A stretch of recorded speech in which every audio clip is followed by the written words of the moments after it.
기도하시겠습니다. 은혜가 풍성하신 하나님 아버지 감사합니다. 우리 하트교회를 하나님께서 사랑하시고 특별하게 이제 1주년을 맞이하여 주님께 예배할 수 있게 허락하심을 감사합니다.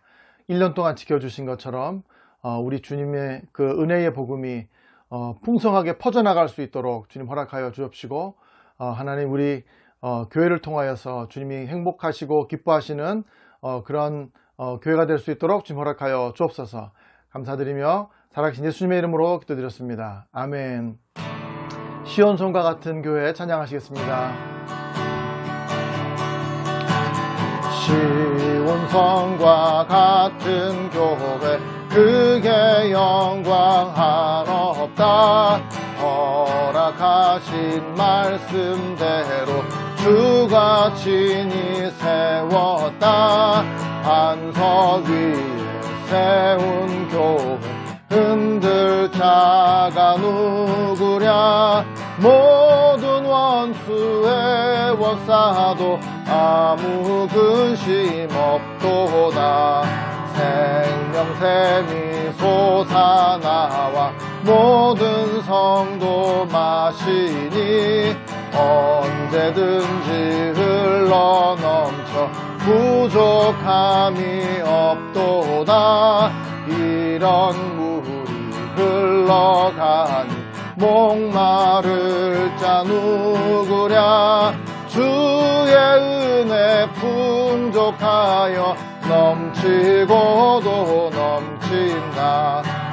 주의 은혜 내가 받아 시온 백성 되는 때 세상 사람 비방해도 주를 찬송하리라. 세상 헛된 모든 영광 아침 안개 같으나 주의 자녀 받을 복은 영원 무궁하도다. 할렐루야. 내 진정 사모하는 친구가 되시는 구주 예수님은 아름다워라. 산 밑에 백합화요 빛나는 새벽별 주님 영원할 길 아주 없도다. 내 맘이 아플 적에 큰 위로 되시며 나 외로울 때 좋은 친구라. 주는 저 산 밑에 백합 빛나는 새벽별 이 땅 위에 비길 것이 없도다.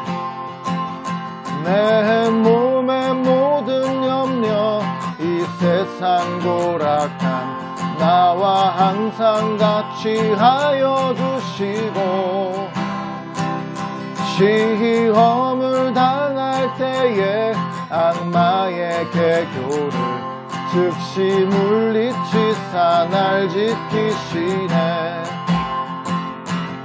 온 세상 날 버려도 주 예수 안 버려 끝까지 나를 돌아보시니.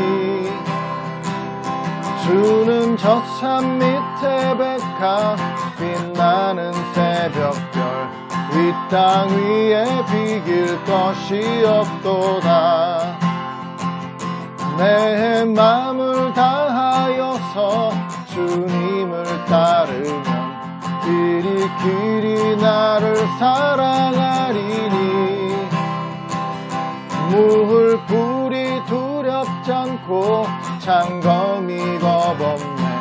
주는 높은 산성 내 방패시라. 내 영혼 먹이시는 그 은혜 누리고 나 친히 주를 뵙기 원하네. 주는 저 산 밑에 백합 빛나는 새벽별 이 땅 위에 비길 것이 없도다.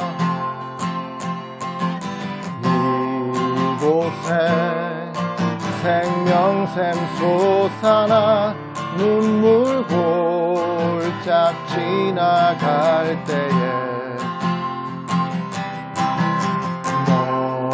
너잖아 열매 맺히고 웃음소리 넘쳐나리라. 그날에 하늘이 열리고 모든 이가 보게 되리라. 마침내 꽃들이 피고 영광의 주가 오시리라. 꽃들도 구름도 바람도 넓은 바다도 찬양하라 찬양하라 예수를. 하늘을 울리며 노래해 나의 영혼아 은혜의 주 은혜의 주 은혜의 주. 꽃들도 구름도 바람도 넓은 바다도 찬양하라 찬양하라 예수를. 할렐루야. 하늘을 울리며 노래해 나의 영혼아 은혜의 주 은혜의 주 은혜의 주. 진정한 예배가 숨쉬는 교회 주인 되시는 교회 믿음의 기도가 쌓이는 교회 최고의 찬양을 드리는 교회 말씀이 살아 움직이는 교회 성도의 사랑이 넘치는 교회 섬김과 헌신이 기쁨이 되어 열매맺는 아름다운 교회 주님의 마음 닮아서 이웃을 사랑하는 교회 주님의 영광을 위해서 빛 되신 주님 전하는 교회 사랑의 불꽃이 활짝 피어나 날마다 사랑에 빠지는 교회 주께서 사랑하는 우리 교회가 이런 교회 되게 하소서. 주님의 마음 닮아서 주님의 마음 닮아서 이웃을 사랑하는 교회 주님의 영광을 위해서 빛 되신 주님 전하는 교회 사랑의 불꽃이 활짝 피어나 날마다 사랑에 빠지는 교회 주께서 사랑하는 우리 교회가 이런 교회 되게 하소서. 주께서 사랑하는 우리 교회가 이런 교회 되게 하소서. 할렐루야.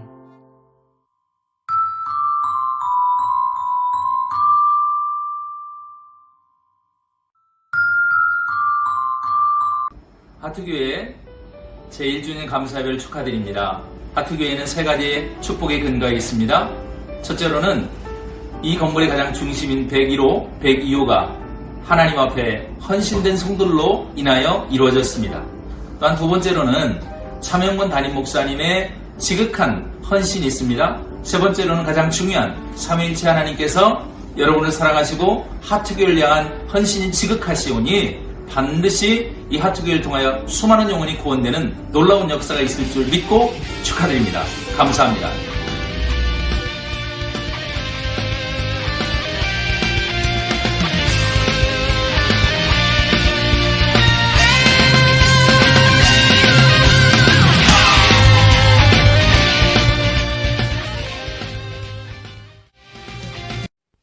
안녕하세요. 하트교회 성도님 반갑습니다. 하트교회 1주년을 축하드립니다. 저는 경남 상원에서 온라인 성도를 함께하고 있는 박경미 자매입니다. 2020년 저에게는 대박이었습니다. 은혜의 복음 안에서 사랑받는 자의 정체성을 회복하는 그런 시간들을 가졌던 것 같습니다. 2021년 하트교회의 모든 성도님들 안에 내장이 넘치나이다 고백하며 감사와 찬양이 흘러넘치는 한 해가 되시기를 예수 그리스도의 이름으로 축복합니다. 다시 한번 1주년을 축하드립니다. 안녕하세요. 김진행 형제입니다. 하트교회 창립 20주년을 맞이하여 하나님께 감사와 찬양을 올려드리며 목사님이 여러 형제 자매님들과 함께 기쁨을 나눕니다. 저는 비록 늦게 합류하였지만 새로운 시대에 새로운 교회가 새 사명을 감당할 수 있게 세우시고 하트교회를 통하여 한 사람 한 사람을 은혜의 복음을 통하여 작은 예수를 세우시고 세상의 빛과 소금이 되어 세상을 변화시킬 수 있는 공동체라고 생각합니다. 앞으로도 하트교회 문지기수로 열심히 섬기도록 하겠습니다. 사랑합니다. 하트교회 1주년을 축하합니다. 저는 요셉 공동체의 박예은입니다. 코로나로 대면 예배가 어려워졌지만 그럼에도 불구하고 매일 저의 마음을 찾아주시는 성령님 덕분에 하루하루 감사함을 느낍니다. 믿음이 약해 머리로 이해한 만큼만 하나님을 믿었던 저에게, 그리고 제 힘으로 죄를 짓지 않으려 했었지만 매일 실패하고 좌절하던 저에게 약속하신 안식을 주시고 변하지 않는 은혜와 진리를 알게 해주셨습니다. 저희를 은혜 아래 두시고 하트교회를 통해 앞으로도 저와 성도님들을 만나주실 하나님이 기대됩니다.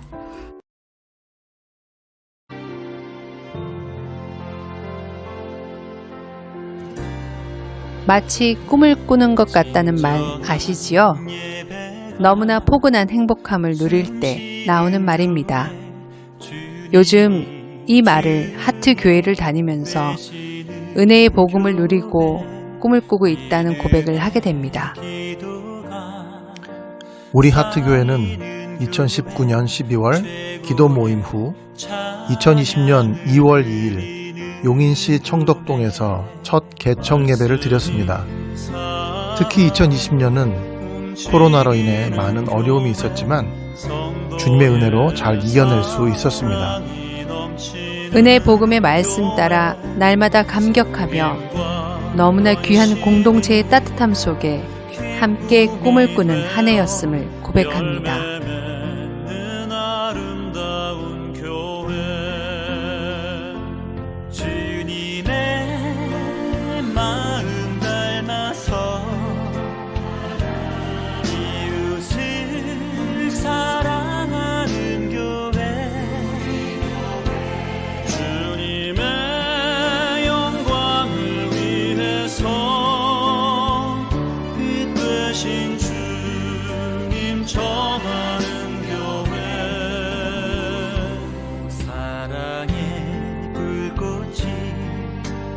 활짝 피어나 날마다 사랑에 빠지는 교회, 주께서 사랑하는 우리 교회가 이런 교회 되게 하소서.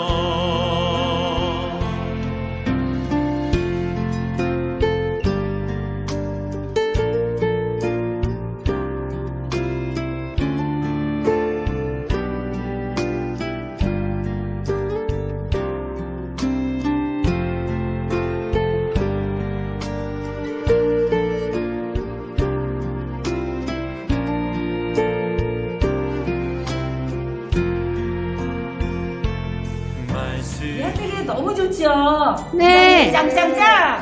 우리 목사님 별명 네네 목사님. 어떤 것도 노가 없어요. 늘 웃으시면서 네네 하는 목사님 짱짱짱. 우리 사모님 키 크시고 늘씬하시고 짱짱짱. 우리 중보팀 짱짱짱. 그리고 모든 사역자분들 짱짱짱입니다. 너무너무 사랑해요. 너무너무 감사하고요. 1년 동안 정말 하나님의 은혜로 하나님의 일하심을 많이 목도했어요. 정말 이렇게 가까운 근래는 우리 선우 형제 그렇게 뇌출혈로 쓰러졌는데도 멀쩡하시잖아요. 아마 내일쯤 모레쯤 피곤하지 않을까 싶습니다. 아멘. 그 모든 것도 하나님의 은혜입니다. 그리고 무엇보다도 서로 사랑하게 하시고 또 교제하게 하시고 떡을 떼게 하시고 안 보면 너무 그립고 만나고 싶고 정말 좋은 우리 하트교회 식구들 하나님의 너무너무 은혜에 사랑합니다. 큰 감사를 드립니다. 네, 하나님의 은혜의 복음을 증거하는 하트 교회를 세우셔서 이 말세의 때에 하나님의 그 큰 일을 감당할 수 있는 귀한 또 마음과 능력을 저희 교회 가운데 부어주시니 감사합니다. 1년 동안 우리 성도님들 가운데 예수 그리스도를 제가 만날 수 있었고 천국을 맛보았습니다. 앞으로도 주님을 머리 삼은 주님의 몸된 교회로서 주님의 사랑과 또 은혜와 평강과 또 용서를 은혜의 복음의 진리를 열방까지 증거하는 이 말세의 때에 어둠 가운데 빛되는 주님의 교회 되기를 축복합니다. 아이고 뭐 떨어졌네요. 1주년을 축복합니다.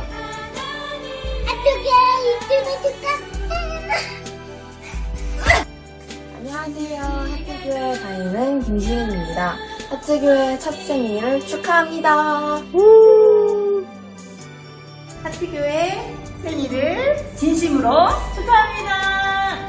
예수님 사랑합니다. 하트교회 사랑합니다.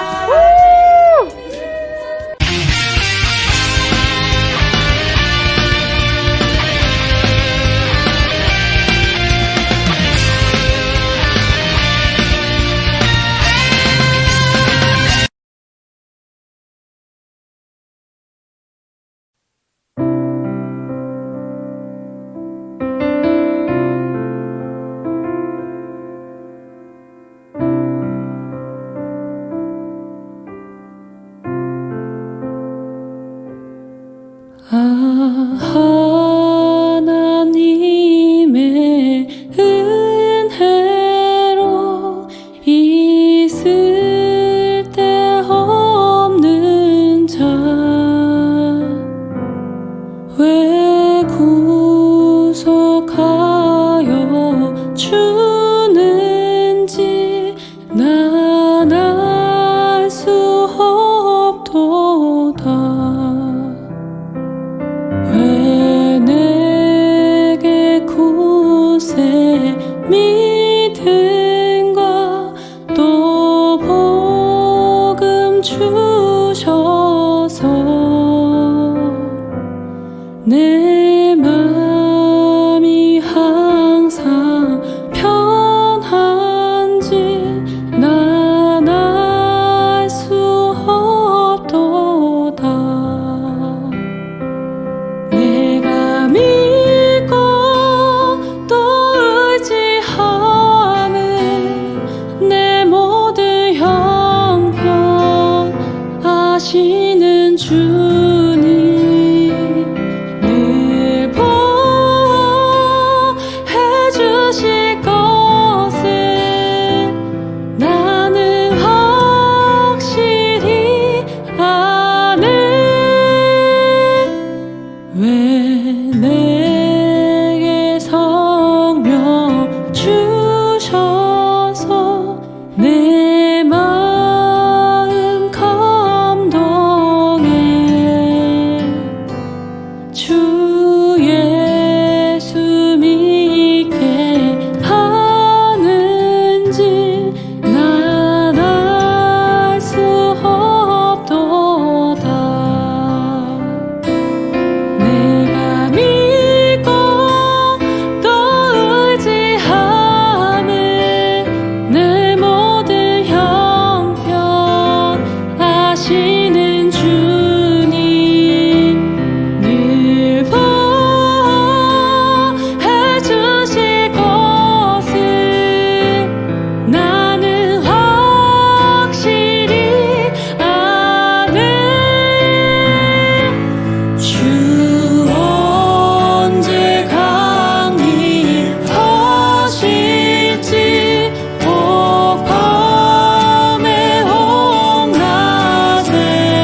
교회 주인 되시는 주님, 1주년을 맞으며 영광의 주님을 오직 바라보며 예배합니다.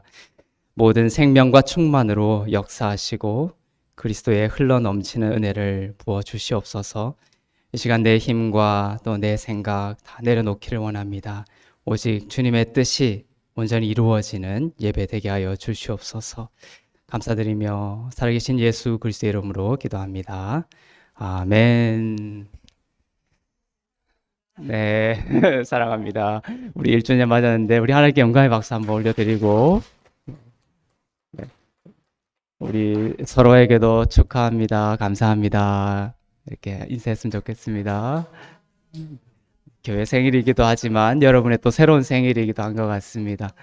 너무 수고 많으셨고 또 하나님의 그 영광을 보게 하신 주님께 감사를 드립니다.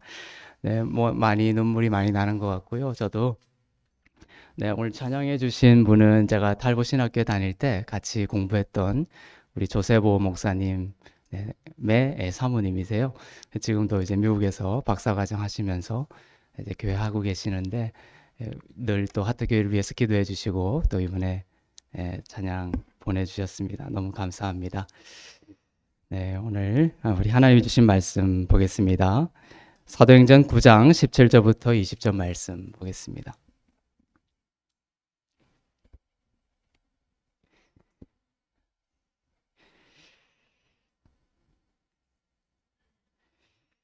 네, 우리 한 절씩 교독하겠습니다. 마지막 절 같이 읽겠습니다. 아나니아가 떠나 그 집에 들어가서 그에게 안수하여 이르되 형제 사울아 주 곧 내가 오는 길에서 나타나셨던 예수께서 나를 보내어 너로 다시 보게 하시고 성령으로 충만하게 하신다 하니 즉시 사울의 눈에서 비늘 같은 것이 벗겨져 다시 보게 된지라. 일어나 세례를 받고 음식을 먹음에 강건하여지니라. 사울이 다메섹에 있는 제자들과 함께 며칠 있을새 즉시로 각 회당에서 예수가 하나님의 아들이심을 전파하니.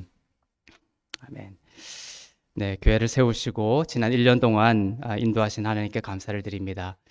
1년을 이래 맞이하면서 우리는 다시 한번 더 예수님의 꿈, 그 하나님의 꿈을 다시 한번 생각해 보기를 원합니다.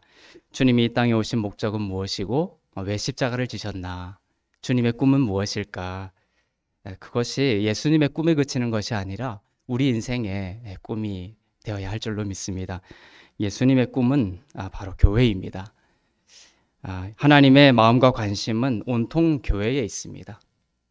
교회는 헬라어로 에클레시아입니다. 에크라는 것은 from, 무엇으로부터, 클레시아라는 것은 이제 클레오라는 그 불러져 나왔다라는 그러한 뜻입니다. 세상으로부터 예수의 피로 구별해 불러내어 만드신 주님의 몸이 바로 교회입니다. 교회는 친목단체도 아니고 동호회도 아닙니다. 사회단체도 아닙니다. 정치기관도 아닙니다. 주님이 머리 되시는 주님의 몸입니다. 그 몸에 각 마디를 피처럼 성령이 흐르고 계십니다. 여러분이 예수님의 몸이라는 것에 깨어 있으시길 바랍니다. 여러분들은 주님의 몸입니다. 누구에게 기도를 하든지 어디를 가든지 누구를 만나든지 여러분이 주님의 몸임을 반드시 기억하기를 바랍니다. 하찮은 존재가 아니라는 것이죠. 교회는 건물이 아닙니다. 예수님을 그리스도요 하나님의 아들로 고백하는 성도들 각자가 바로 여러분들이 각자가 교회이며 또한 그 무리를 교회라고 합니다. 교회는 나 홀로 신앙을 지향하지 않습니다. 손과 발과 신체의 각 마디라는 표현을 쓰시면서 교회는 각 지체들이 그리스도를 머리 삼아 함께 세워져 가는 주님의 몸이라는 것을 말씀하고 있습니다. 이 교회는 사람의 의지로 만들어진 것이 아니라 성령으로 출산된 주님의 몸이 바로 교회다. 사람이 만든 기관이 결코 아닙니다. 우리가 1년 전에 모여서 기도하고 시작한 것 같지만 우리가 한 것이 아니라 성령께서 주님의 뜻을 위하여 사람을 부르시고 세우셔서 출생시킨 그러한 성령에 의해서 출산된 교회가 바로 이 교회다. 예수님이 죽으시고 사흘 만에 부활하신 뒤에 마가의 다락방에 120명의 제자들이 모여서 기도하고 있었습니다. 그때 성령이 강림하시면서 교회가 출생했습니다. 그때부터 역사 속에 교회가 출현했다. 탄생했다라는 것입니다. 그리고 이후 성령 하나님께서는 앞으로 주님이 다시 오실 때까지, 재림하실 때까지 이 땅 가운데 무엇이 하나님의 꿈이냐, 바로 거듭난 성도들로 이루어지는 이 교회를 계속해서 세워 나가심으로써 하나님의 나라를 확장해 나가는 것, 그것이 바로 하나님의 꿈이다, 예수님의 꿈이라는 것입니다. 이것이 여러분의 동일한 꿈이 되기를 원합니다. 아담과 하와를 창조하실 때는 한 사람에게 초점이 있었습니다. 하지만 창세기 12장에 가면 이제 아브라함을 부르시면서 민족으로 확대가 됩니다. 이스라엘이라는 나라에 초점이 있었습니다. 그러나 이제 예수님이 죽으시고 부활하셔서 성령이 오심으로 성령의 시대가 되면서 하나님의 초점은 이제 교회가 된 것입니다. 주님이 오실 때까지. 물론 이스라엘에 대한 하나님의 뜻이 있습니다. 계속되고 있습니다. 그러나 이스라엘 역시 교회라는 주님의 몸으로 구원을 받고 하나님의 나라에 가입이 되는 것이지 구원을 받을 만한 다른 방법과 다른 이름을 주신 적이 없다. 주님이 말씀하십니다. 사도행전 2장에서 성령의 그 강림 사건이 일어나면서 여러 차례 선교 여행을 통해 곳곳에 교회가 세워지는 바로 예수님의 꿈의 이야기가 바로 사도행전이죠. 그 예수님의 꿈은 지금도 성령의 역사하심 가운데 여러분들을 통하여, 성도들을 통하여 계속되고 있습니다. 이러한 교회가 되고 또 교회를 세우는 예수님의 꿈에 바로 여러분의 꿈이 속해 있을 때에 예수님은 그 꿈을 기뻐하시고 축복하여 주실 줄로 믿습니다. 이 교회를 죽이려고 모든 생을 바쳐서 살았던 사람이 있었습니다. 바로 바울이죠. 바울이 예수님 믿기 전에는 이름이 사울이었습니다. 예수 믿고 바울이 되었습니다. 그 사울이 예수를 죽이려고, 교회를 죽이려고 온 생을 다 바쳤습니다. 이 사울은 위협과 살기가 등등하여 대제사장의 그 공문을 받아들고 어디로 향했습니까? 다메섹으로 향하고 있었습니다. 예수를 믿는 자가 있으면 남녀를 막론하고 결박하여 예루살렘으로 끌고 와서 죽이려고 하는 것이 바로 바울 되기 전에 그 사울이 다메섹을 향하던 목적이었습니다. 지금도 교회를 죽이려는 자들이 도처에 있습니다. 그러나 구약 같았으면 그 심판의 불이 떨어져서 사울을 죽이고 말았을 것입니다. 그러나 사울을 대하는 주님의 마음을 여러분들 한번 보시길 바랍니다. 너무나 우리 인간의 마음과 다르지 않습니까? 부활하신 주님은 교회를 죽이려고 다메섹을 향하던 사울에게 영광의 빛 가운데 나타나십니다. 무엇을 위해서입니까? 바로 그 사울을 바울되게, 그 사울을, 교회를 죽이려고 하던 그 사울을 교회되게 하기 위해서, 교회로 만들기 위해서입니다. 사울을 거듭나게 하고 영생을 주시기 위해 예수님이, 부활하신 예수님이, 이때 나타나신 예수님은 부활하신 예수님이라는 것을 반드시 기억하시길 바랍니다. 부활하신 예수님. 그래서 바울은 부활하신 예수님으로부터 직접 복음을 받아서 나의 복음이다 라고 말합니다. 그래서 다른 사도들은 나의 복음이라고 말한 적이 없는데 바울은 나의 복음이다. 예수님, 부활하신 예수님으로부터 직접 받은 은혜의 복음을 바울이 증거했던 것이죠. 이처럼 예수님을 죽이려고 했던 바울을 예수님은 심판하지 않으시고 영광의 빛 가운데 찾아오셔서 변화시켜 주셨다. 그것이 부활의 주님의 그 아름다움입니다. 사도행전 9장 4절부터 5절을 한번 보겠습니다. 시작. 땅에 엎드러져 들음에 소리가 있어 이르시되 사울아 사울아 내가 어찌하여 나를 박해하느냐. 대답하되 주여 누구시니까. 이르시되 나는 내가 박해하는 예수라. 교회를 박해하러 가는 사울에게 나타나셔서 하신 말씀은 교회를 박해하는 것이 곧 예수인 나를 박해하는 것임을 말씀하십니다. 그렇죠? 바울이 존재하는 어떤 예수를 박해한 것은 아닌 것 같지만 예수님은 교회를 박해한 것을 바로 나를 박해한 것이라고 지금 말씀하고 계시죠. 왜입니까? 바로 예수님이 머리이시고 교회가 그의 몸이기 때문에 그렇습니다. 그래서 교회를 박해하는 것은 바로 예수님을 박해하는, 예수님의 몸을 박해하는 거기 때문에 예수님을 박해하는 것이다. 그래서 이렇게 말씀하셨죠. 그래서 교회는 바로 예수님의 몸이라는 것입니다. 에베소서 1장 23절을 보겠습니다. 시작.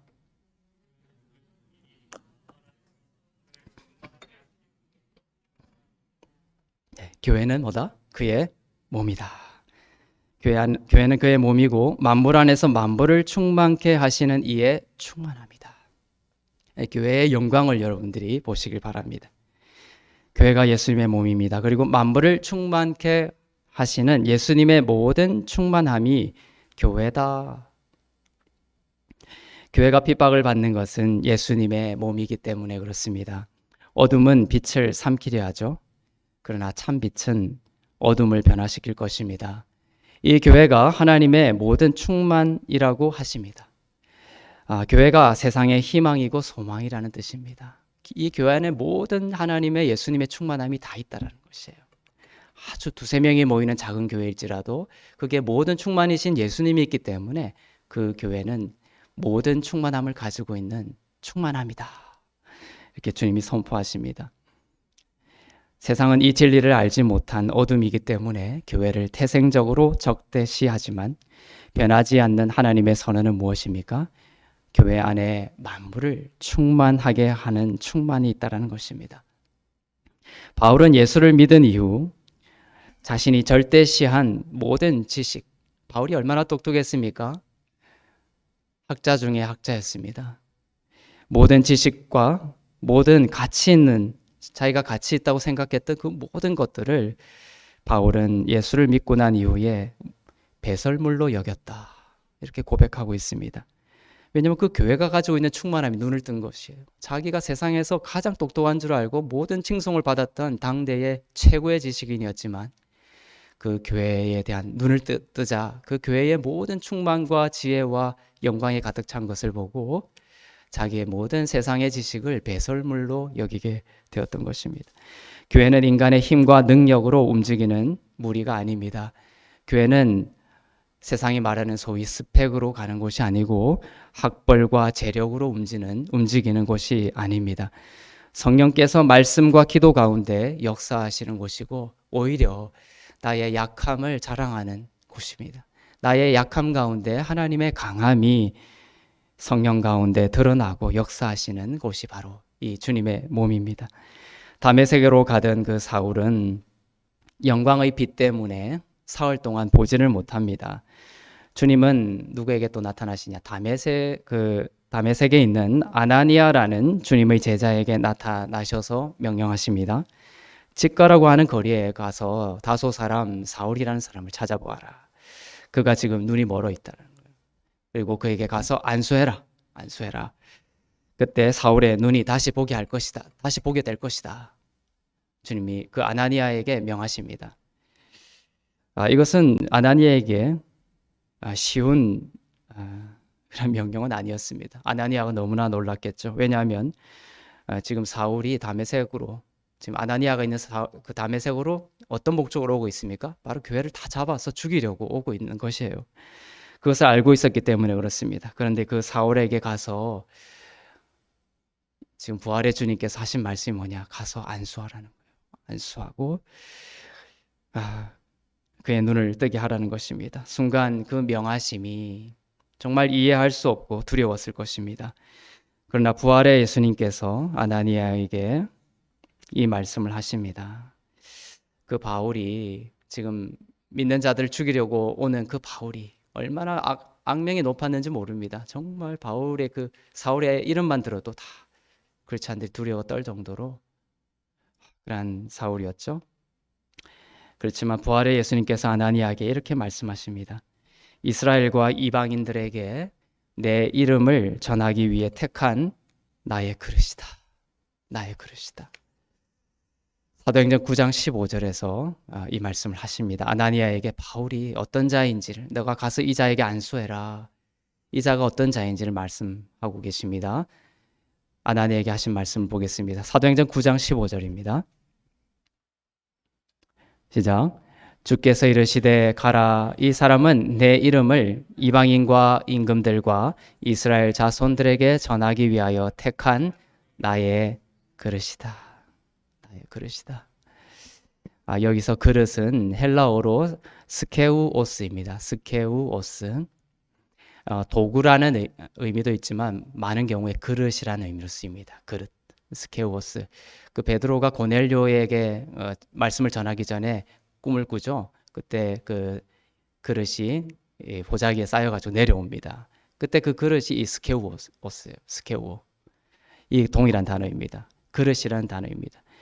제가 이 설교를 준비하면서 또 작년부터 하나님의 환상 가운데 보여주신 그림이기도 합니다. 이 그릇을 자꾸 보여주세요. 그래서 이제 내 잔이 넘치나이다. 이 잔이 사실은 포도주를 담는 잔이기도 하지만 이 스케우오스, 그릇을 말한다. 택한 나의 그릇이다. 택한 나의 그릇이다. 왜 이러한 그림들을 보여주실까?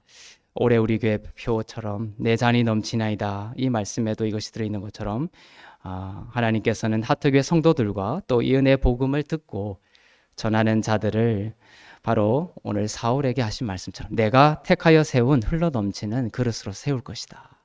주님 말씀하고 있습니다. 제가 이 1주년을 맞으면서 하나님께서 우리 하트교회와 하트교회 성도들과 이 은혜의 복음을 전하는 듣고 전하는 모든 자에게 주시는 동일한 환상인 줄로 믿습니다. 나의 택한 그릇이다. 하나님의 복음을 전하기 위하여 택한 나의 그릇이다. 주님은 어떤 일을 이루시기 전에 이러한 환상을 보여주세요. 꿈을 보여주세요. 그런 경우가 많습니다. 성경을 읽어보면 여러분들이 놓치지 말아야 될 것은 이러한 꿈과 환상을 계속 보여주시고 구약에만 그러는 것이 아니라 신약에도 그러세요. 지금 아나니아에게도 이러한 환상을 보여주시고 바울에게도 이러한 환상을 보여주시죠. 이러한 환상을 먼저 보여주시는 경우가 많습니다. 말씀하시기 전에. 오늘 사울이 눈이 멀었을 때에도 사울에게 앞으로 일어날 일에 대한 그 일을 환상으로 보여주십니다. 지금 사울이 눈이 멀어 있죠.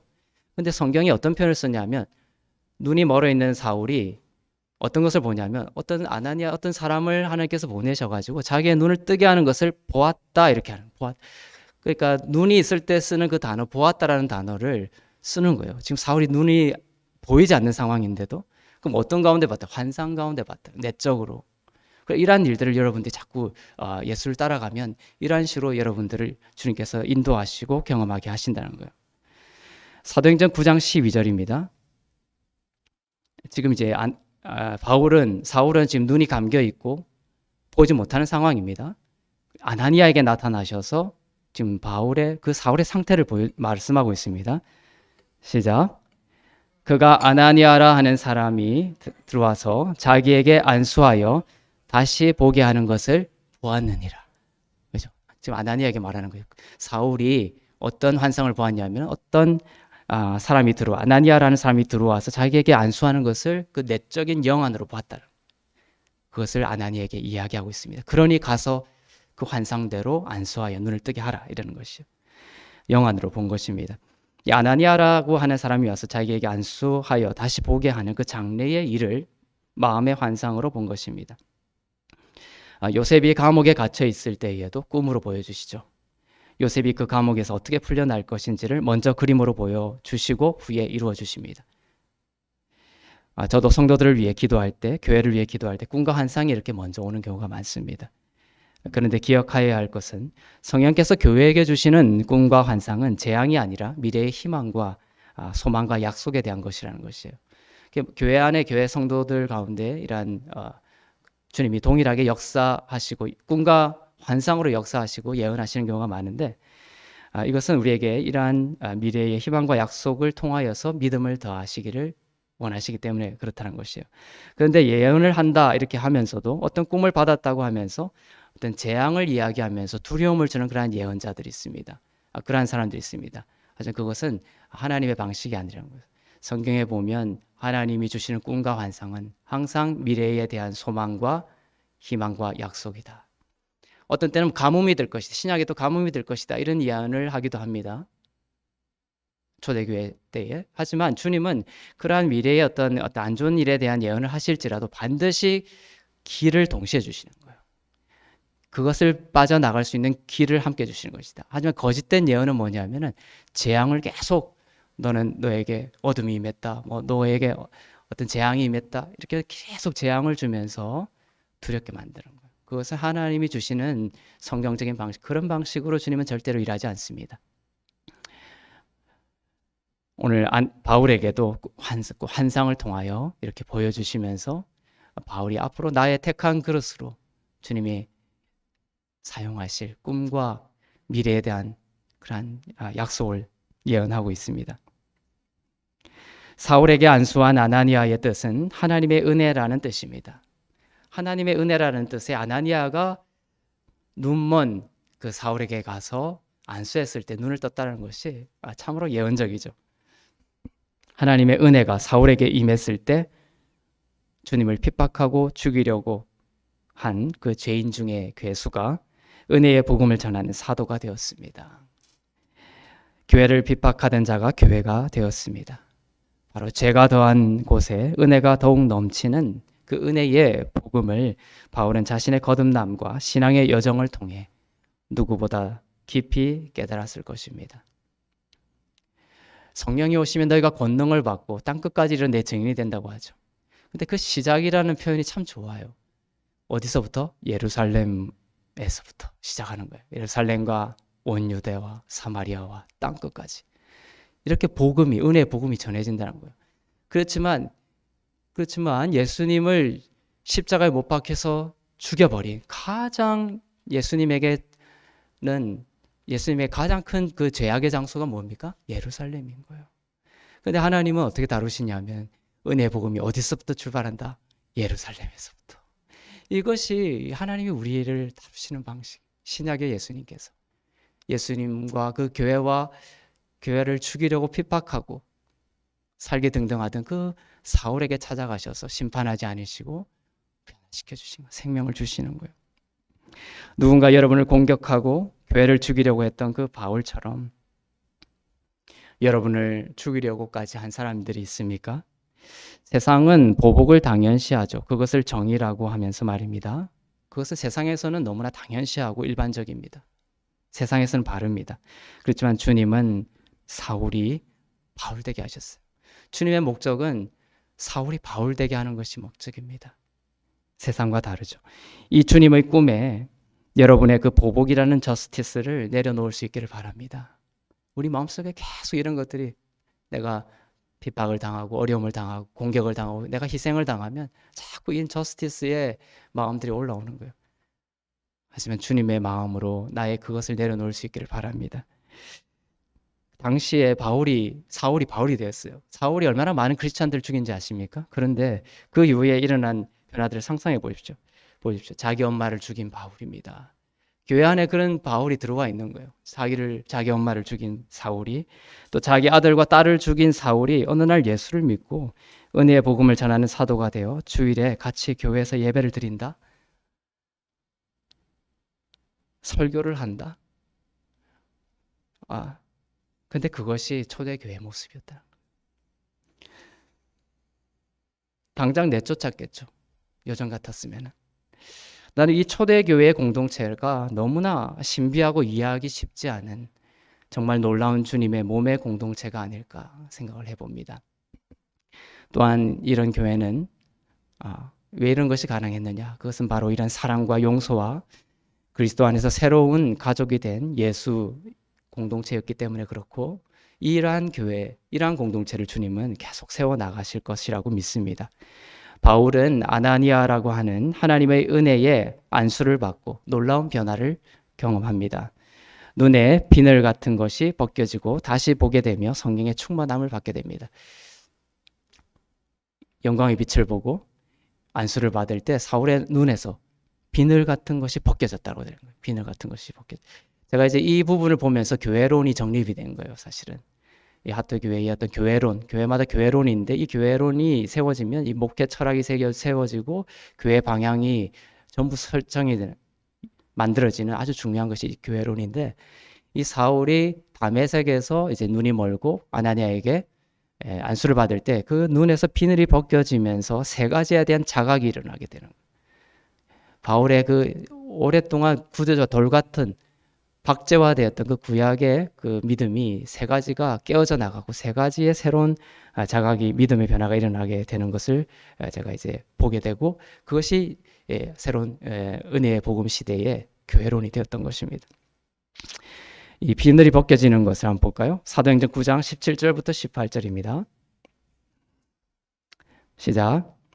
아나니아가 떠나 그 집에 들어가서 그에게 안수하여 이르되 형제 사울아, 주 곧 내가 오는 길에서 나타나셨던 예수께서 나를 보내어 너로 다시 보게 하시고 성령으로 충만하게 하신다 하니, 즉시 사울의 눈에서 비늘 같은 것이 벗겨져 다시 보게 된지라. 일어나 세례를 받고. 바울은 영광의 빛을 만나고 은혜의 세례를 받으며 눈에서 비늘 같은 것이 벗겨지면서 다시 보게 되었습니다. 여기서 이 다시 보게 되었다, 비늘 같은 것이 벗겨지면서 다시 보게 되었다는 것은 어떤 시력, 몇 점 0, 이러한 그 시력의 회복을 말하는 것을 넘어서는 말이죠. 새로운 믿음과 관점을 바울이 가지게 되었다는 것입니다. 오랫동안 눈을 가렸던 율법주의와 인본주의의 비늘이 벗겨졌습니다. 저는 우리 교회가 택함받은 주님의 그릇이 되어 세상에 은혜의 복음을 전할 때에 그들 가운데서도 그들의 눈에 비늘이 벗겨지는 축복이 있기를 축복합니다. 바울은 새로운 깨달음을 얻게 되는데 크게 세 부분에 대한 완전한 믿음의 변화를 겪습니다. 예수를 믿는다는 것은 누구에게든지 이 세 부분에 대한 다시 보게 됨이 있습니다. 이러한 세 부분.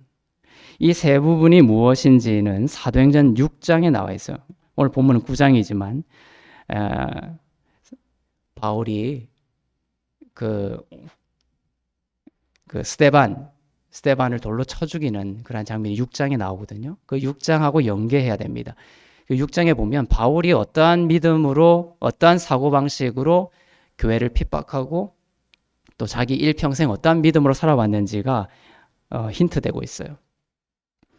사울이 믿는 자들을 죽이려 다닐 때 스데반을 죽이는 사건, 바로 그것이 사도행전 6장에 나오는데 그때 주동자가 바로 바울 되기 전 사울이었습니다. 사울은 거짓 증인을 세워서 스데반을 죽이게 되는데 그 거짓 증인들의 증언 속에 사울의 잘못된 믿음으로 가지고 있었던 세 부분이 나옵니다. 이 세 부분에 대한 참된 변화, 이것이 사도행전적 교회의 본질입니다. 이러한 본질이 없는, 세 부분에 대한 참된 변화가 없는 교회는 사도행전적 교회라기보다 인간행전적인 그런 교회가 되는 것이죠. 스데반을 죽일 때에 증인을 세웁니다. 이것은 이 지도자인 사실은 사울의 영향력으로 거짓 증인을 세운 거예요. 이 증인의 증언은 사실 바울 되기 전 사울의 그 잘못된 믿음을 보여주는 그러한 것이라고도 볼 수 있다는 것이에요. 사도행전 6장 13절부터 14절을 보겠습니다. 네, 시작.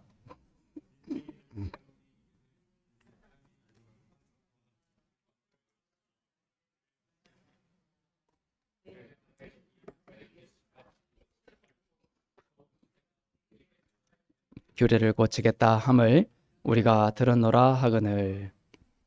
네, 거짓 증언들을 세우고 이 사람이 그 거룩한 곳과, 첫째 거룩한 곳과 둘째 율법을 거슬려 말하기를 마지 아니한도다. 그의 말에 이 나사렛 예수가 이곳을 헐고 또 모세가 우리에게 준 규례를 고치겠다, 이것을 들었다. 이게 세 가지 부분이 나오는 거예요. 바울의 이 세 가지 부분이 이제 나중에 9장에 가면 영광의 빛을 보고 아나니의 안수를 통하여 비늘이 벗겨졌다는 것은 바로 이 세 부분에 대한 믿음의 변화가 왔다는 뜻이라는 거예요. 바울의 눈에서 비늘이 벗겨진 부분은 첫째, 나사렛 예수에 대한 생각입니다. 나사렛 예수. 그의 말에 이 나사렛 예수가 이곳을 헐고, 이렇게 돼 있죠. 또 모세가 우리에게 전하여 준 규례를 고치겠다 함을 우리가 들었노라. 이 나사렛 예수에 대한 생각이 바뀝니다. 비늘이 벗겨지면서 바울은 나사렛 예수가 십자가에 못 박혀 죽은 것을 알고 있었습니다. 당시에 모든 사람들이 알고 있었어요. 예수가 십자가에 못 박혀 죽은 것을.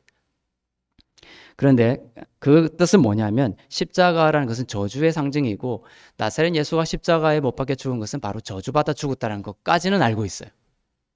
오늘은 예수가 존재했는지까지도 모르죠, 사람들이. 당시에는 예수가 존재했다는 것도 알고 예수가 십자가에 못 박힌 것까지도 알았어요. 그리고 그 십자가의 의미는 뭐다? 저주를 받고 죽었다. 저주받은 인간이다. 전부 그 예수를 생각할 때마다 모두 첫 번째 떠올리는 것은 저주받은 인간. 바울도 그렇게 생각했죠. 그 저주받은 인간을 따르는 무리들을 교회라고 생각했던 것이죠. 바울은 영광의 주님을 만나고 어떻게 됐습니까? 이 나사렛 예수가 하나님의 아들이심에 눈을 뜬 거예요. 저주받은 인간이 아니라 하나님의 아들이심에 눈을 뜨게 된 것입니다. 그가 십자가에서 저주를 받으신 이유는 그를 믿는 자들을 바로 저주에서 풀어주시기 위해서라는 것을 알게 되었습니다. 저주를 받았죠. 근데 그 저주가 혼자 저주받고 끝난 것이 아니라 바로 바울 자신을 포함한 그를 믿는 모든 자들의 그 저주에서 풀려나게 하기 위하여 저주를 받으셨구나. 하나님의 아들이. 이렇게 바로 예수 그리스도가 하나님의 아들로서 저주받은 것에 대한 것에 눈을 떴다는 것이죠. 갈라디아서 3장 13절입니다. 바울의 고백이죠. 시작. 그리스도께서 우리를 위하여 저주를 받은 바 되사 율법의 저주에서 우리를 속량하셨으니 기록된 바 나무에 달린 자마다 저주 아래에 있는 자라 하였습니다. 예, 구약에 그런 말씀이 있거든요. 나무에 달린 자마다 저주 아래 있는 자다. 저주를 받은 자다. 이런 구절이 있어요. 구약의 율법에. 그러니 그 율법에 따라 예수가 신성모독으로 저주를 받아 죽은 것이에요. 이 말씀을 너무나 잘 알고 있던 바울이 이제 눈이 뜨자 저주를 받은 것은 확실한데 그 저주가 바로 저주받은 사람이 인간이 아니라 인간이시자 완전한 인간이시자 또한 완전한 하나님의 아들이시구나에 눈을 뜬 거예요. 하나님의 아들이 저주를 받으심으로 그 저주가 혼자만의 저주에 그친 것이 아니라 하나님의 아들이 저주받은 것은 그를 믿는 모든 자들의 저주까지 풀려났다는 것을 깨달은 거예요. 그래서 그 저주받은 교주를 따르는 그 모든 무리들을 죽이러 다녔지만 바울의 눈에 비늘이 벗겨지자 바울은 바로 그리스도께서 우리를 위하여 저주를 받으신 것을 알았고 자신을 위해서 저주를 받으신 것을 알았고 그리스도께서 저주를 받으셔서 교회를 바로 율법의 저주에서 속량하셨다는 것을 깨달은 것입니다. 이제 축복과 저주의 기초가 인간에게 있는 것이 아니라 바로 교회는 그리스도 안에 있음으로 인해 그리스도의 완성된 공로 때문에 더 이상 저주 아래 있지 않고 축복 아래에 있다. 그 저주받은 무리가 교회가 아니라 바로 이제 그 교회는 주님의 몸된 교회로서 축복 아래에 있다라는 그 교회가 축복 아래에 있는 만물의 충만함이라는 그 진리에 눈을 뜨게 된 것입니다. 우리도 예수를 믿으면 이 교회에 대한 예수에 대한 눈을 뜨게 되면서 교회에 대한 눈을 뜨게 되는 거예요. 이 교회를 통해 여러분을 통해 이 놀라운 진리가 전해지기를 축복합니다. 바울의 눈에서 비늘이 벗겨진 두 번째 사건은 바로 성전입니다. 성전. 아까 거짓 증인을 세워서 이 사람이 이 거룩한 곳을 거슬러 이렇게 되죠. 거룩한 곳, 이것이 바로 성전이에요. 나사렛 예수가 이 성전을 허물 것이다 라고 했다라는 거짓 증언을 하게 한 것입니다. 그러나 바울의 눈에서 비늘이 벗겨지자 바울은 성전에 대한 바른 믿음을 갖게 된 것입니다. 구약과 율법에 능통했던 바울에게 성전은 구약의 심장과 같아요. 신앙의 심장과 같았습니다. 하나님을 믿는 심장의 중심에 성전이 있었습니다. 거룩한 곳을. 그런데 거짓 증인을 내세워서 어떻게 했다? 이 예수라는 자가, 나사렛 예수가 이 성전을, 거룩한 곳을 허물 거다. 그렇게 거짓 증인을 한 거예요. 얼마나 이 예수를 몰아붙인 것입니까? 날마다 짐승의 피의 제사가 드려지고 하나님의 임재가 있던 그 구약의 그 돌성전을 본질처럼 붙들고 있던 사울. 그러나 그의 눈이 밝아지자 예수 그리스도가 죽으신 것이 바로 그 돌성전의 무너짐이고 그가 부활하신 것이 바로 신약의 새로운 성전이 세워진 것을 뜻한다는 것을 알게 되었습니다. 예수님이 이 성전을 허물라라고 할 때 그 허물고 3일 만에 다시 세운다는 것은 자기 몸을 가리킨 거예요. 나우스라는 헬라어를 쓰는데 그 나우스는 지성전을 특별히 가르치는 말이에요. 언약궤가 있는 자기의 몸이 무너짐을 말하고 있는 것이죠. 예수 그리스도가 죽으신 것이 바로 그러한 예수 돌성전의 무너짐이다. 그리고 그 돌성전의 무너짐을 통하여 새로운 성전이 세워졌다. 성령을 통해 이제 그리스도를 나의 구주로 고백하는 성도들이 바로 하나님의 거룩한 성전이 되었고 이제 하나님은 구약의 돌성전에 임재하는 것이 아니라 교회를 성전 삼으시고 여러분을 성전 삼으시고 그 교회 가운데 임재하셔서 영원히 떠나지 않으신다라고 말씀하셨습니다. 이 진리에 바울의 눈이 비늘이 벗겨진 거예요. 고린도전서 3장 16절을 보겠습니다. 여러분이 누구인지를 또 구약에는 돌성전에 하나님이 임재했지만 이제 돌성전에 임재하지 않습니다. 하나님이 임재하는 곳이 바뀐 거예요. 바로 여러분들이 성전되고 여러분 안에 임재하셔서 영원히 떠나지 않는다는 것을 약속하십니다. 고린도전서 3장 16절 시작. 너희는 너희가 하나님의 성전인 것과 하나님의 성령이 너희 안에 계시는 것을 알지 못하느냐. 저는 제가 초라하게 느껴질 때마다 참 이 구절이 너무 좋아요. 내가 하나님의 성전이고 내 안에 누가 계시지? 내 안에 절망과 두려움과 공포가 있는 것이 아니라 하나님의 성령이 계시구나. 이것에 자꾸 묵상하고 이것에 젖어들면은 내 안에 영광의 빛이 자꾸 찬란하게 퍼지는 것을 느끼게 돼요. 며칠 전에도 조금 마음이 막 힘들 때가 있어요. 막 이렇게 어떤 잘못된 미디어를 접하거나 어떤 잘못된 것들을 이렇게 부정적인 것을 접하면 마음이 어두울 때가 있어요. 그러니까 그것이 이제 그게 그치는 것이 아니라 어떤 나를 자책하고 또 상대에 대한 비난 이런 것들이 막 생기게 돼요. 결과로. 그럴 때 이제 제가 그 노래를 불렀어요. 참 아름다워라. 참 아름다워라. 주님의 세계는. 그 전에 이제 제 마음을 어둠으로 저를 옥죄고 모든 세상이 막 엉망진창으로 흘러가는 것 같고 모든 것이 막 무너지고 있고 두렵고 추악하고 막 그런 마음들이 막 제 마음을 옥죄는데 이 노래가 저를 살리는 거예요. 주님께 시선을 드는 거예요. 주님이 이 세상을 바라보는 관점. 참 아름다워라. 주님이 그 노래를 부르면서 나의 눈에서도 비늘이 벗겨지는 것 같았어요. 참, 그러니까 이 세상은 안 돼. 이 세상은 정말 어두워. 이렇게 자꾸 고백하는 그 입을 영혼을 돌려서 참 아름다워라. 주님의 세계는. 그러면 좀 아름답게 보이는 거예요. 옆에 있던 아내가 너무나 아름답게 보이는 거예요. 아내가 왜 저러지? 이렇게 생각하면 안 되는 거예요. 그때 찬양을 부르면 참 아름다워라 주님의 세계는. 그 세계에 누가 있어요? 아내가 있잖아요. 아름답다는 거예요.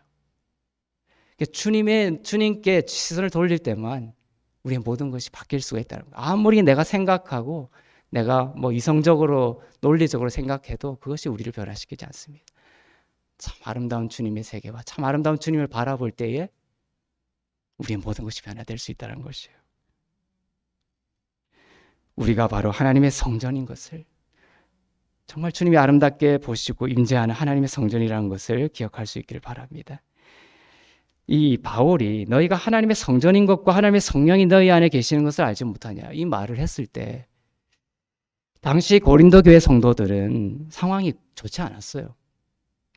당시 이 말을 했을 때 고린도 교회 성도들은 예배 후에 2부가 있었어요. 2부 예배가 있었어요. 그건 뭐냐면 교회를 떠나서 이방 여신전에 가는 거예요. 그래서 그 여신전의 그 사제와 관계를 맺고 그것을 예배라고 했었어요. 그런 이방 풍습에 고린도 교회를 물들이고 있었죠. 하나님이 기뻐하지 않는 삶의 모습들을 살고 있었습니다. 고린도 교회 성도들이. 그때 바울은 그들을 향해 이 편지를 쓴 거예요. 여러분들이 바울이었다면 어떻게 썼을까요? 너희들이 그런 짓을 하고도 성도라고? 당장 출교, 성도라고 할 수 없어. 이렇게 했겠죠. 하지만 바울은 이렇게 말합니다. 너희가 하나님의 성전인 것과 하나님의 성령이 너희 안에 계시는 것을 알지 못하느냐. 이 고백이, 이 선언이, 이 편지가 그러한 생활을, 종교 생활을 하고 있던 고린도 성도들에게 한 편지라는 것이에요. 우리가 연약하고 무너지고 때로는 하나님을 등지고 하나님을 저주하는 그러한 상황에 놓여 있을지라도 하나님이 우리에게 주신 음성 그거예요. 너가 나의 아들이라는 것을 알지 못하느냐. 이것이 하나님이 그리스도 안에 있는 성도들에게 주시는 말씀이에요. 변화시키는 방식이라는 거예요. 세상 사람들은 안 그러죠. 너가 그렇게 했으니 너는 이제 성도 아니야, 교회 아니야, 이렇게 해서 우리를 변화시키려고 하죠. 그렇게 변화시키는 것이 복음적인 방법은 아니라는 거예요. 바울은 또 하나님은 어떻게 말하는 거예요? 너희가 하나님의 성전인 것과. 그러니까 이 말을 이렇게 2부 예배를 드리고 있는 그 엄한 곳에 가서 하나님이 기뻐하지 않는 그 2부 예배를 드리고 있는 성도들이 이 편지를 읽을 때 그 마음이 어땠을까요? 바울은 우리의 그 연약한 행위가 신분을 그리스도 안에서 완성된 그 신분을 취소할 수 없다는 것을 말한 것이에요. 그리고 그 분명한 신분을 통해 분명한 그리스도 안에서의 참된 정체성을 우리가 자각하고 믿는 것을 통해서 그것의 회복을 통해서 행위의 열매를 맺도록 한 것이었습니다. 여러분 자신에게도 또 여러분의 자녀에게도 무엇보다도 중요한 것이 바로 이것입니다. 여러분의 자녀가 실패했을 때도 정죄하고 채찍질하고 너가 그렇게 하고 너의 미래가 어떻게 될 거라고 생각하냐 이렇게 할 것이 아니라 너가 하나님의 자녀인 것을 내가 알지 못하냐, 너가 하나님의 왕자라는 것을 알지 못하느냐, 하나님 너를 축복해 주실 거야, 걱정하지 마. 이것이 우리에게 참된 빛이 된다는 것이에요. 실패하고 죄로 넘어지고 할 때 그 따위로 살면서 너가 무엇이 되려고 하느냐, 그렇게 살다니 너는 성도도 아니냐 이렇게 하시는 것이 아니라 바로 너는 하나님의 성전이라는 것을 자각하게 하는 것입니다. 내가 누구인지를 자꾸만 모르고 잊어버리기 때문에 그러한 오물에 뒹굴게 되는 것이죠. 성령이 너희 안에 계시다라는 것을, 여러분들 안에 계시다는 것을 다시 자각하고 믿는 축복이 있기를 바랍니다. 이것이 복음적인 방식이다. 교회인 여러분들을 통해서 이 새로운 신약의 성전에 대한 바른 믿음이 전해지기를 축원합니다. 짐승을 매일 죽여서 피해 제사를 드렸던 구약의 그 성전과 다른 신약의 그 성전의 모습, 교회. 이 구약의 돌성전이 무너지고 교회가 세워졌어요. 그 구약에는 피해 제사가 매일 드려졌어요. 악취가. 그 구약의 그 성전에 여러분들이 가까이 가기 정말 빨리 나오고 싶을 정도로 악취가 진동하던 짐승의 피가 매일 이어졌기 때문에.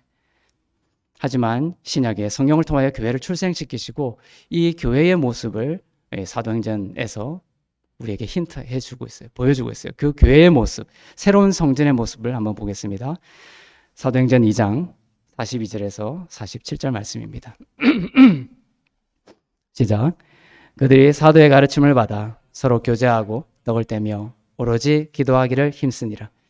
사람마다 두려워하는데 사도들로 말미암아 기사와 표적이 많이 나타나니 믿는 사람이 다 함께 있어 모든 물건을 서로 통용하고 또 재산과 소유를 팔아 각 사람의 필요를 따라 나눠주며 날마다 마음을 같이하여 성전에 모이기를 힘쓰고 집에서 떡을 떼며 기쁨과 순전한 마음으로 음식을 먹고 하나님을 찬미하며 또 온 백성에게 칭송을 받으니 주께서 구원받는 사람을 날마다 더하게 하시니라.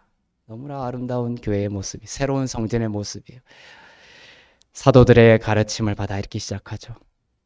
가르침이 중심이 돼요. 은혜의 생명의 말씀이 중심이 되는 거예요. 은혜의 복음을 지속적으로 선포되고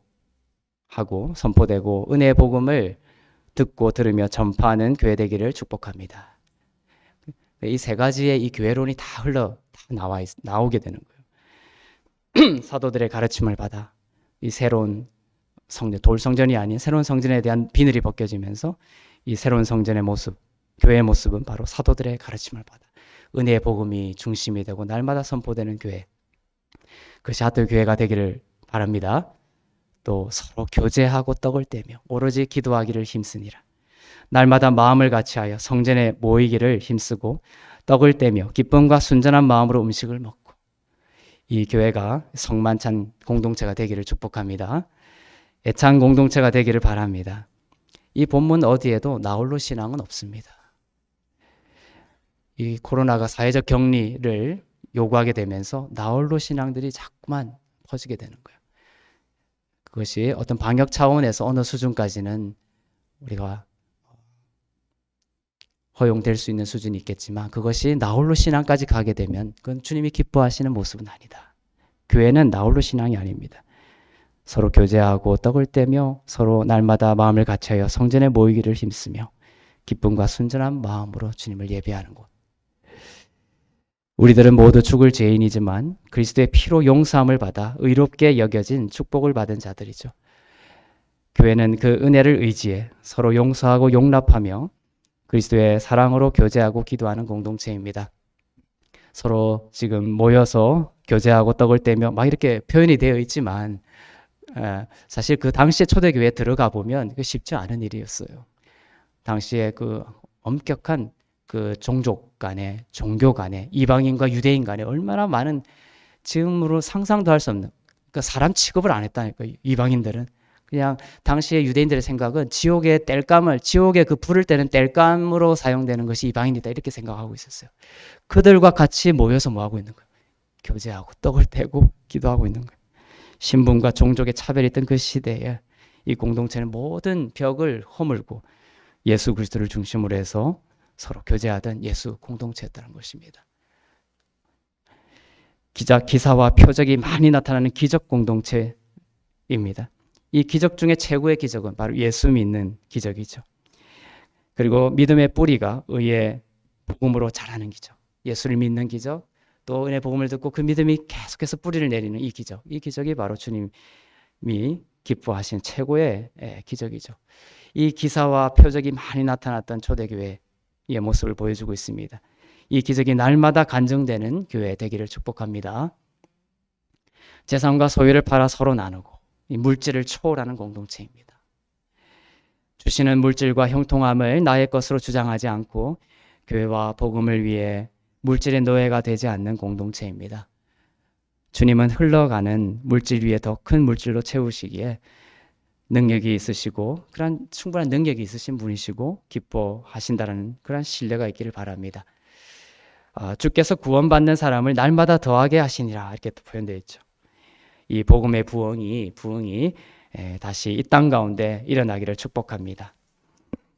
바울의 눈에서 비늘이 벗겨진 세 번째 부분은 바로 율법에 대한 것이었어요. 율법에 대한 그 거짓 정인을 세워서 이 사람이 이 거룩한 곳과 이 스데반이라는 사람이 이 거룩한 곳 스데반이 전하는 예수가 이 거룩한 곳과 율법을 거슬러 말하기를 이렇게 이제 이야기를 시킨 것이죠. 즉 바울의 눈에서 비늘이 벗겨진 그 세 번째 부분은 바로 이 율법에 대한 것이었어요. 율법을 생명처럼 붙들고 살던 바리새인 중에 바리새인이 바로 이 사울이었습니다. 그러나 눈에서 비늘이 벗겨지자 바울은 율법이 본질이 아니라 그림자였다는 것을 깨닫게 된 거예요. 율법이 우리를 온전하게 할 수 있다는 그 믿음이 바뀌게 된 것입니다. 그 율법이 우리를 온전하게 할 수 없다라는 것을 깨닫게 된 것입니다. 히브리서 10장 1절을 보겠습니다.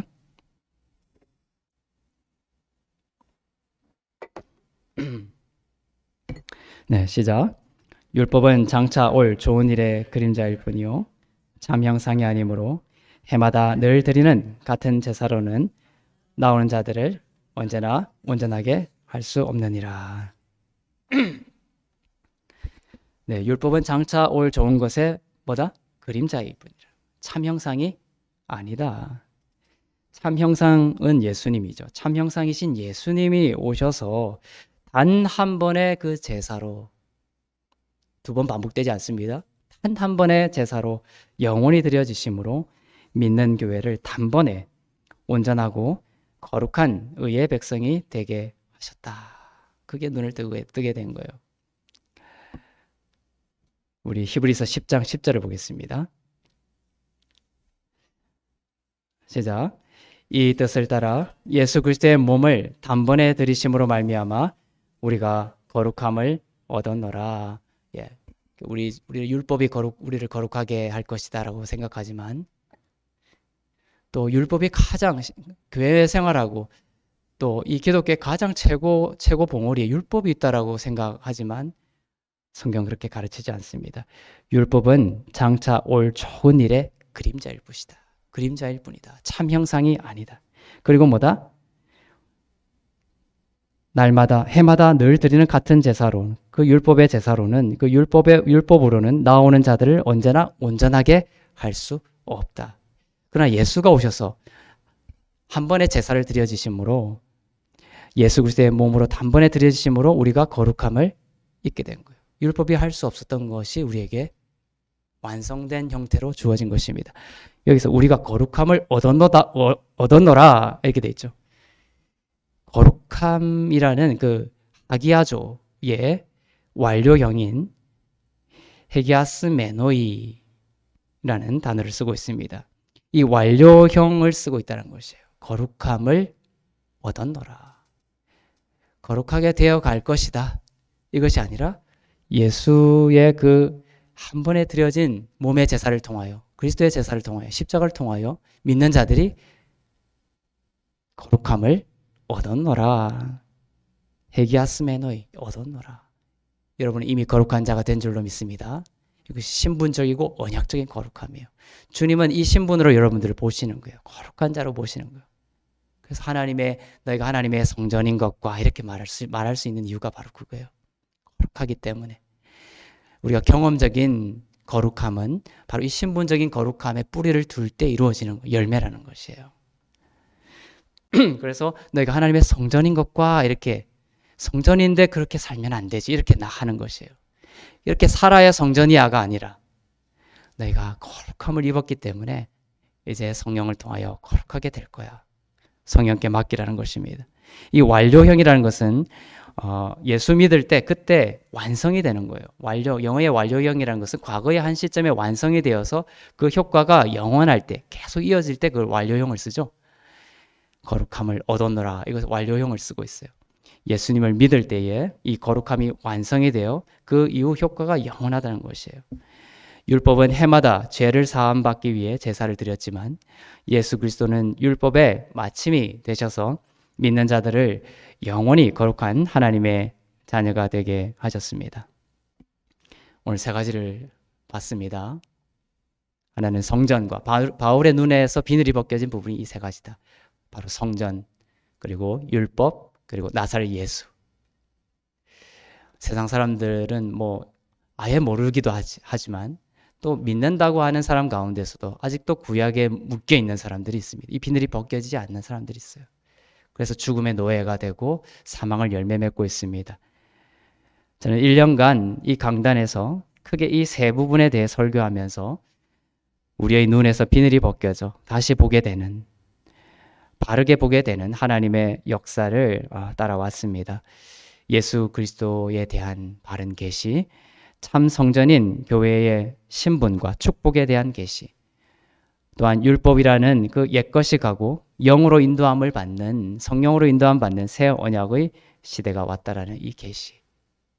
이 은혜의 복음이 이제 1주년을 맞이한 이 교회를 통해 또한 각 처에서 이 은혜의 복음을 듣고 하나님의 나라에 함께하는 믿음의 백성들을 통해 이제 1주년 이후에 앞으로의 시간 속에서도 더욱 아름답게 전파되기를 주님의 이름으로 축원합니다. 비늘이 벗겨지고 성령 충만함을 입은 바울이 이 비늘이 벗겨지게 되면 어떤 일이 일어나느냐. 사마리아 여인이 예수님을 처음에는 유대인 남자죠. 당신이 유대인의 남자로서 왜 나에게 물을 주냐 이렇게 하죠. 여인의 시각이 자꾸 바뀌죠. 남자로, 그 다음에 선지자로 보죠. 선지자로 본다고 바뀌지 않아요. 그 여인이 예수를 메시아로, 그리스도로 믿게 되자, 보게 되자, 그 눈에 비늘이 벗겨지게 되자 물동이를 던져버리고 마을로 들어가 자기를 조롱하고 핍박하고, 그 마을 사람들의 그 조롱과 그 조소와 비난이 두려워서 한낮에 혼자 물떠러 왔던 그 여인이 마을 속으로 들어가는 거예요. 세상 속으로 들어가는 것이에요. 그리고 내가 만났던 예수님을 증언하는 거예요. 그러니까 전도는 특별한 교리를 설명하고 이렇게 해서 많이 전도가 아닙니다. 내가 만난 예수를 전하면 돼요. 그 여인처럼 어려운 것이 아닙니다. 나의 눈에서 비늘이 벗겨진 그 내가 만난 예수를 전하면 그때 마을 사람들이 다 예수께 모여들고 유하기를 청하죠. 예수님이 그 사마리아에 머물면서 말씀을 증거합니다. 이처럼 바울에게도 사울이 눈에 비늘이 벗겨지자 바로 바울이 되고 세례를 받고 바울도 동일하게 그 여인처럼 동일하게 어떻게 회복이 되었느냐. 그것이 사도행전 9장 20절입니다. 비늘이 벗겨지고 성령 충만함을 입은 바울이 회복되어서 어떻게 했느냐. 그것을 읽으면서 이 교회를 또 여러분의 삶을 주님의 손에 의탁합니다. 우리 사도행전 9장 20절을 마지막으로 읽겠습니다. 시작. 즉시로 각 회당에서 예수가 하나님의 아들이심을 전파하니. 저주받은 인간이라고 생각했던 그 예수를 죽이러 다니던 그 사울이 바울이 되고 교회가 되자 바울은 즉시로 각 회당에서 예수가 하나님의 아들이심을 전파하게 됐다. 물동이를 던지고 마을로 들어간 여인처럼 이제 앞으로 우리의 이 지난 1년 동안 우리의 눈에서 비늘이 벗겨지게 하시고 또 은혜 복음을 담대하게 누리고 전하게 하신 하나님께 영광을 돌립니다. 또 1주년을 맞이하면서 앞으로의 모든 시간 속에서도 우리의 눈에서 계속적으로 이 눈의 비늘이 벗겨져 깊어지고 또 이 말씀을 듣는 모든 자들 가운데 사울이 바울 되는 역사가 있기를 바랍니다. 물동이를 던지고 마을로 들어가서 은혜 복음을 전하는, 예수가 하나님의 아들이심을 전하는 놀라운 그 은혜 복음의 역사가 우리 하트교회를 통하여 또 이 은혜 복음을 듣는 모든 믿음의 백성들 가운데 흘러 넘치기를 주님의 이름으로 축원합니다. 기도하겠습니다. 우리 함께 말씀을 생각하며 기도하기를 원합니다. 특별히 우리 1주년을 맞이하며 일주일 동안 은혜 복음을 전하는 교회를 주의 피로 세워주시고 또 택하신 자들 불러주셔서 복된 하나님의 은혜의 복음을 마음껏 누리고 또 흘러넘쳐서 증거하게 하는 복된 일에 불러주시니 감사합니다. 이 교회가 음부의 권세가 무너뜨리지 못하는 놀라운 하나님의 의로운 손이 붙드는 교회 되게 하여 주시고 앞으로도 이 교회를 기름 부으시사 은혜의 복음이 하나님의 나라가 이 교회를 통하여 땅끝까지 널리 증거되게 하여 주시고 죽은 자가 살아나게 하여 주시고 보지 못하는 자가 눈을 뜨게 하여 주시고 억눌린 자가 자유를 얻게 되는 놀라운 교회 되게 하여 주시옵소서. 또한 오늘 말씀을 생각하면서 하나님 이 비늘이 벗겨진 것처럼 내 안에도 이 율법과 성전과 예수에 대한 비늘이 날마다 벗겨지게 하여 주시고 이 은혜의 복음 안에 더욱 그 믿음의 뿌리가 깊어지게 하여 주시고 이 믿음의 뿌리가 깊어질 때에 하나님 이 교회를 통하여서 놀라운 하나님의 나라가 세워지게 하여 주시고 그 초대 교회의 모습을 주님 보게 하시니 감사합니다. 주님 서로 떡을 떼고 모이기를 기뻐하고 사도의 말씀을 듣고 주님 그 말씀을 통하여서 놀라운 기적 공동체, 예수 공동체, 성령 공동체 이방인들까지도 모든 벽을 허물고 들어와서 사랑과 용서 안에서 예수 안에서 하나가 되는 놀라운 예수 공동체로 주님 앞으로도 이 교회를 사용하여 주시옵소서. 사람의 눈과 힘으로 되는 교회가 아니라 오직 성령께서 기름 부어주셔서 세상의 힘과 능이 아니라 나의 약함이 자랑되고 주님 나의 약함이 자랑될 때에 오직 성령의 능력으로 하나님의 강함이 역사되는 교회 되기를 원합니다. 주님 날마다 기적을 베풀어 주시고 주님 간증이 넘치게 하여 주시고 주님 나를 통하여서 이 교회를 통하여 세상 사람들이 예수를 보게 하여 주시옵소서. 나를 보게 하지 않게 하시고 예수를 보게 하여 주시옵소서. 나의 인생을 통하여서 예수 보게 하여 주시옵소서. 이 교회를 통하여 예수의 이름이 높이 증거되게 하여 주시옵소서. 주님 나는 쇠하여야 하겠고 주님은 흥하여야 하리라. 주님 나는 주님의 그림자이기를 원합니다. 주님만 참 형상 되시기를 원합니다. 주님 높임 받아 주시옵소서. 이 교회를 주님의 영광을 위하여 사용하여 주시옵소서. 주님 이 교회에 기름 부어 주시옵소서. 우리 함께 기도하며 나가시겠습니다. 살아계신 하나님 감사합니다. 지난 1년간 이 교회를 기름 부어 주시니 감사합니다. 성령으로 역사하여 주시니 감사합니다. 한 사람 한 사람 주님 마음에 주님 세워주시고 주님께서 붙드신 하나님의 백성들 불러주셔서 주님의 몸된 교회 되게 하여 주시고 주님 이 교회를 통하여 하나님의 그 하늘의 뜻이 땅 가운데 이루어지게 하여 주시니 감사합니다. 하나님 이 교회가 정말 그 사울의 눈에서 비늘이 벗겨진 것처럼 하나님 날마다 하나님과 그 아들 예수 그리스도를 알아가는 그 믿음이 더욱 깊어지게 하여 주시고 주님을 더욱 알아갈 때에 하나님 우리의 삶도 변하고 세상 가운데 온전한 하나님의 나라가 증거되고 세워지는 놀라운 은혜가 있게 하여 주시옵소서. 하나님 이 교회 가운데 기름을 부어주셔서 사람의 능과 힘이 아니라 오직 성령께서 역사하시고 성령께서 주님 주관하여 주시고 성령께서 지혜를 베푸시며 날마다 기적과 능력을 체험하게 하여 주시고 죽은 자가 살아나고 하나님 모든 절망에 빠져있던 자들이 소망과 미래를 꿈꾸는 소망의 공간이 되기를 원합니다. 주의 몸이 되기를 원합니다. 우리는 파편화된 개인이 아니라 예수 그리스도를 머리 삼은 사랑의 공동체임을 고백합니다. 주님, 이 각 처마다 성령의 피로 흘러주시고 살려주시고 회복되게 하여 주시고 예수의 능력으로 살아갈 수 있도록 주님 인도하여 주시옵소서.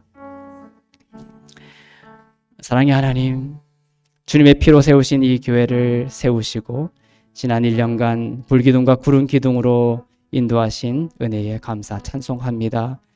우리의 눈에서도 비늘이 벗겨지게 하사 예수 그리스도에 대해 참된 성전인 교회의 신분과 축복에 대해 율법을 마치신 십자가의 완성된 공로에 대해 날마다 믿음을 더하게 하여 주시옵소서.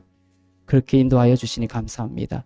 이 교회를 더욱 기름 부으시고 예수님의 꿈인 이 교회를 통해 은혜의 복음이 택정함을 입은 주의 백성들 가운데 더욱 능력 가운데 흘러가 주님께 영광 돌리는 아름답고 복된 교회 되게 하여 주시옵소서. 주님, 병상 가운데 있는 우리 김선웅 형제님 위에 안수하여 주시고 온전히 회복되어 온전히 강건하게 되어 주님 외양간에서 나온 송아지처럼 기뻐 뛰며 일평생 주님을 찬송하는 귀한 하나님의 아들 되게 하여 주시옵소서. 모든 것이 하나님의 은혜임을 고백하며 드리는 예물 위에 기름 부으시고 쓰이는 곳마다 사람이 감추어지고 오직 은혜의 복음과 교회와 또 하나님의 나라가 확장되는 놀라운 축복을 더하여 주시옵소서. 감사드리며 이제는 우리 주 예수 그리스도의 은혜와 하나님 아버지의 사랑과 성령님의 위로교통 새롭게 하심의 역사가 주의 피로 세우신 교회를 인도하신 은혜에 감사하며 앞으로도 오직 성령께서 다스리시는 교회 되기를 소망하는 마음으로 주님의 다시 오심을 기다리는 주 안에서 의롭고 흠없고 거룩한 교회 위에 선교사님들 위에 나라와 민족들 위에 이제부터 영원토록 충만하시기를 간절히 축원하옵나이다. 아멘. 네, 주님의 높고 위대하심을 찬양하겠습니다. 주님의 높고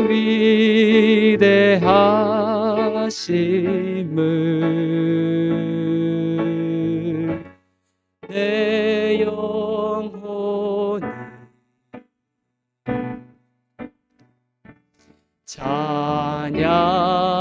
찬양하네. 할렐루야. 주님의 높고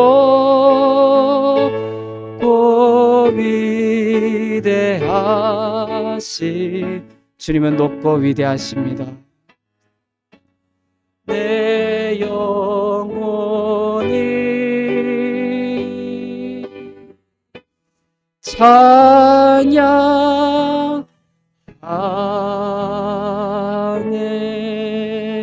찬양하네. 찬양받기 합당하신 하나님께 영광의 박수 올려드리겠습니다.